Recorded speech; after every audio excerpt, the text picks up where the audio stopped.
Rumbi mar kuyo kwako gweng' ma Malinya e kar chung' od bura Michael Omani e kaunti ma Kakamega bang' miyo moro wang' mochwe owito ngimane e ode. Masira ma kamano weyo ji gi luoro ka obila bende osechako nonro mar yango gima dine chak mach ma kamano.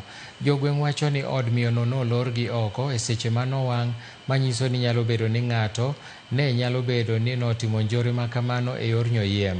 Gikwayo obila mondo mi otim nonro matut e sama bende giwacho ni miyono ne en miyo ma jambola mane onge wach gi ng'ato.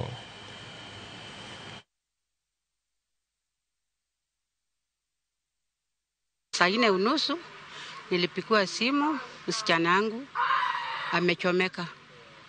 Ndio nilitoka nyumbani, haraka hiyo nilikuja nikapata yenyewe amechomeka kila mahali.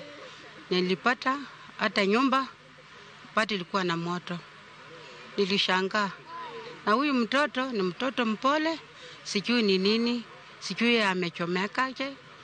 Serikali iangalie, ikuchunguzie, kujue ni nini imeua huyu mtoto yangu. Nikafungua Facebook, nikaona wameandika, wamepost, wanasema Willis Shikoye amechomewa kwa nyumba.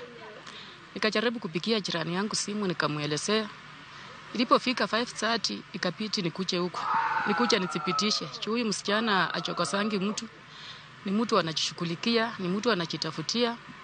Nilipofika hapa 5:30 nikapata kweli nyumba mabati iko chini, moto unawaka. Wakawa wamesema tusiingie ndani, nikachungulia kwa dirisha.